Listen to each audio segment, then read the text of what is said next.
welcome back to my little channel. I'm going to respond to one of Steve Shives' videos about consent. Mind you, he didn't give me consent for it, but I'm going to take it in this case. And don't get me wrong, I think consent is very important, but the way he talks about it is downright stupid. Don't believe me? Well, feel free to criticize, but let me explain to you why. But first, I'm going to let him do the talking. There's been a lot of talk in the mainstream media this year about the importance of consent, and that is terrific because consent is not only important, it's pretty great. Well, it only depends on how you look at it, doesn't it, Steve? The thing is, there was already an app in 2014 that would basically record consent of both the actors in an act. But feminists were pretty much against it because you should always be able to withdraw consent, even if it's after the act. That's kind of diminishing the value of consent, don't you think, Steve? Ugh, so? Yeah, what are you trying to do here, mate? You're gonna bring in logic? Fuck that, it's about feels. Let me tell you why. Here are 5 awesome things about consent. What, only 5? Nothing more to think up then? Number 1, it's empowering. Consent means you get to decide. It means, for instance, if someone wants you to do something that you don't want to do, you don't do it. And this is an important concept throughout our lives, but especially when it comes to sex. We should claim for ourselves the right, and just as importantly, respect the rights of others to grant, withhold, or withdraw consent as they see fit. Oh, hi babes! You know what is so deliciously hot to me? When I'm with a person I like and there's a little bit of sexual tension and then they lean over and they're like, can I kiss you? Yeah, what the fuck is that? Can you keep it away from us? It scares the fuck out of me. Yeah, she looks kinda scary, but that's not how people usually go for consent. Thing is, I don't really disagree with you, but how is consent given? Because 90% of our communication, more than 90%, is non-verbal. Yet the only way you guys seem to think, and yes, I did say you guys, I'm sorry, correct me if I'm wrong on this, but the only way you think consent can be given is verbally. And if this is true, then I'm sorry, but you don't understand communication. A society that understands and respects consent is a society where people are truly empowered to control their own lives in the most private and intimate of circumstances. Really? And I do like the way how you abuse the word empowered. Empowerment is something that you give to someone else. I'm sorry, but if you're in an equal relationship, you're not getting empowered. In all fairness, empowering someone basically means that you deem them below you and you're giving them power to reach your level. How is that an equal relationship? And how come the picture in the back is about the dude cramming a donut in her face? Number 2, it's affirmative. Sex educators and activists often stress that it's not mere consent, but enthusiastic consent that should be expressed before the initiation of, Waiting for enthusiastic consent makes sure that sex is something that everyone involved really wants and is excited about. Consent doesn't mean not no. Ideally, consent doesn't mean I guess so. Ideally, consent means yes. Are you enjoying yourself? How does that feel? Do you like that? Do you want me to keep going? How far do you want to go? You look uncomfortable. Are you okay? Oh, for fuck's sake, how many times do you want to hear yes? Are you that insecure? Puts me right off, that does. But that yes is not permanent or irreversible. Well, if you keep asking like that, it's irreversible. We'll be right over and done with right then and there. For fuck's sake. Well, I hate to break it to you, but... I'm sorry, Steve, but when was the last time you had sex with someone? Ooh, ouch, that's gotta sting. And did you indeed ask consent for every act you did? And was it done verbally? And the last part is the most important part, because yes, I do believe that if two people have sex with each other, then they should treat each other as equals and therefore try not to cross each other's boundaries. It's a bit double because sometimes crossing each other's boundaries can be fun. Having said that though, I cannot consider it fun having to ask every step of the way, nor can I consider it fun if being asked every step of the way if what she does to me is okay. I think it'll get old pretty quick like that, don't you think? Yeah, asking constantly really doesn't work for me. I mean, it'll turn me right off. Number 3, it can be given or revoked at will. Consent isn't something you do just when you start to have sex. It's something that you do continuously throughout the entire sex-having process. Sex should not be like a roller coaster where you have to ride all the way to the end even if you regret getting on halfway through. With sex, you should be able to get off whenever you want. I guess I must be getting daft, but isn't getting off one of the reasons to have sex? Anyway, the point is, sex should be satisfying to everyone involved, not just some of the people involved. Yeah, I must be getting daft. How many people do you have sex with at the same time? Come on. If someone says yes to sex, they can change their mind and say no at any point, and that no should be respected and honored just as if it had been said at the very beginning. Okay, so bad roller coaster metaphor set aside, sex should be enjoyable for all of those involved, not just some. I'm sorry, I know I'm old-fashioned, but there aren't some people that are involved. I mean, there's me and my partner, that's it. See, I ain't daft, am I? I mean, if she doesn't give consent, it's not as if some people are. I hope you get the drift. It's a one-on-one thing. I mean, you're talking group sex, fair enough.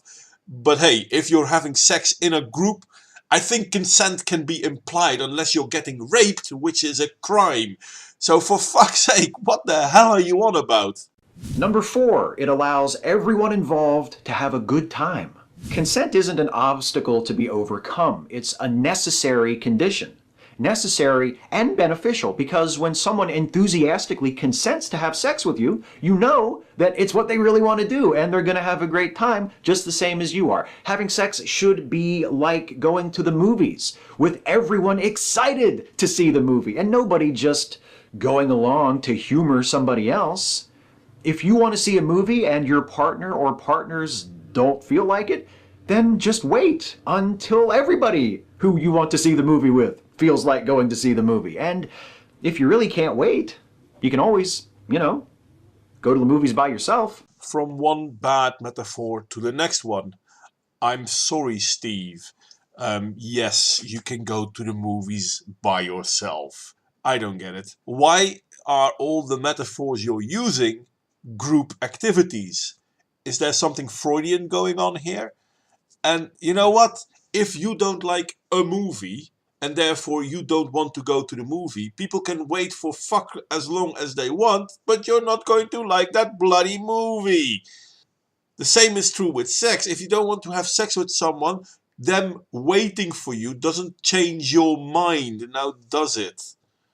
So it could be that normally you would want to have sex with them, but not at that point in time.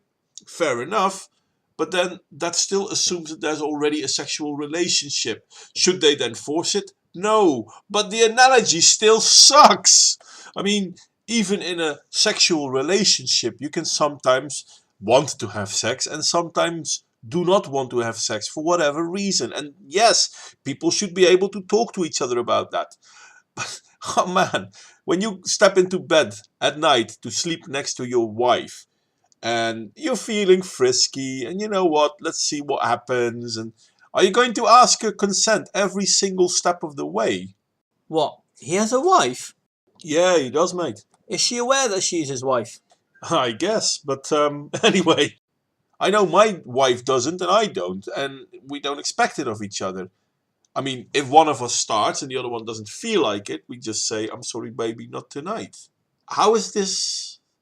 Then again, okay, again, assuming a sexual relation already, I know. At the same time though, I mean, even if there isn't a prior sexual relationship, most of our communication is non-verbal. So, I'm sorry, but the twinkle in someone's eye can give you more of an idea than the verbal words they speak. Now, if you then start enacting on those twinkles and that person says no, you should stop right then and there because you misinterpreted whatever signal you thought you'd pick up. It's not there. Stop dead in your tracks. But I can promise you this, if you're ever out at the bar or in a discotheque and you're seeing that nice girl and you're dancing with her and whatnot, and you're asking her for a drink and she's coming with you home, etc., etc., etc., yeah, just let it flow. Because if you're going to ask her if she's up to doing something, that just might kill the mood. It might not be as fun as going to the movies with someone else, but it's a lot better than dragging someone else along with you to the movies when they really don't want to go. I can't shake the horrible feeling that you're talking out of experience, aren't you? Which brings me to the last awesome thing about consent I wanted to mention. Number 5, it keeps you from becoming a rapist. Pretty simple, really. Yeah, remember that app I mentioned earlier? The one that feminists were so up against? The, how was it called again? Let me look it up. Ah, yes, the Good to Go sexual consent app.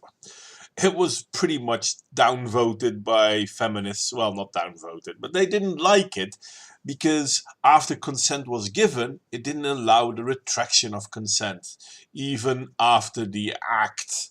See, that's where it all goes pear-shaped time and again when people are talking about consent. It's not so much that consent can be given and retracted, it's the times that this can happen. And therein lies the problem. No, getting consent doesn't prevent you from being called a rapist, unfortunately. But that's okay, I mean, it's only men, isn't it? And okay, I'll chuckle a little bit because of you have a Trump thingy in the back about consent. Ha ha, you're so clever. Rape, by definition, is non-consensual sex. So if you recognize the rights of other people to decide for themselves whether or not they want to have sex with you, and you respect the agency and autonomy of your partners or prospective partners, and you wait for yes and honor no, you won't have to worry about committing one of the worst crimes there is. Yeah, because false rape accusations, they never happen. I mean, if a woman merely mentions she got raped, the man's life is destroyed. But yeah, they never falsely flag someone for rape. Never, ever. Right? Well, that's only true if you're a woman. If you're a man, there will be plenty of places where they can concoct reasons why you raped someone. Did you promise a girl something and didn't deliver on that promise? And she had sex with you because of that? You didn't deliver on the promise, therefore she had sex under false pretense, hence rape. Did you promise you would marry a girl and you didn't? Well, wrong pretense again, hence rape. There are plenty of other examples like that, unfortunately. And it's always the men that are on the short end of the stick. A woman that's drunk cannot give consent, but if a man and a woman are both drunk, the man is a rapist. Not the woman, the man. Every year in the United States alone, there are approximately 300,000 reported sexual assaults. But if we all respected each other enough to seek consent every time, and to never force sex in a situation where consent is absent or in question, that number wouldn't be 300,000. It would be 0. You know, Steve, I never thought you were this stupid, but you do realize that there's this thing called crime. And it's mostly done by people we call criminals. They don't care much about rules and regulations. So thinking that we would be able to reduce sexual assault to 0 just by asking consent shows how truly disingenuous or out of touch with reality you are. For example, America saw about 14,000 murders in 2013. But if people just realized that they didn't have to kill each other and they would act on it, there would be 0 murders. Well, problem fixed then. But it isn't like that, now is it, Steve? That's how awesome consent is. No, Steve, that's how far out of touch you are with reality. The hardest part is picking only 5. Catch you next time. Yeah, I'm not really sure if that when you're talking about something sexual, you want to end with something like catch you next time. It sounds kind of venereal to me. But yeah, sex is important in our society, and yes, consent in itself is important. It's just not something that needs to be done verbally continuously. I know, I might kick some shins when I say that, but most consent is given non-verbally. And that's how most people communicate. There are words, yes, of course there are, but we do communicate, especially in a sexual relationship. We do communicate a lot non-verbally, and we need to pick up on each other, and we do, because that's what sex is all about. Trying to read each other's body language and enjoying that, and trying to be, you know, giving lovers to each other. But consent, especially the way you proclaim it, I'm sorry, that's basically killing the mood. And the one thing I don't want is a buzzkill when having sex with the woman I love. Now, that might be different for you, I don't know. But saying that consent will stop sexual assault is like saying that murder will stop once we give each other a hand. Well, yeah, you don't have to kill me. No, you can give me a hand. Yeah, no problem there. It's bullshit. That's not the truth. It's not how it works. But pushing this narrative makes it so that people are more and more inclined to think that you actually make sense. You yourself seem to believe this bullshit. When's the last time you asked consent of your wife? Anyway, this is where I'm going to stop it. Like, share, subscribe if you feel so inclined. I would love to grow and grow and grow. Well, at least my channel, not me personally. And I'll see you all next time.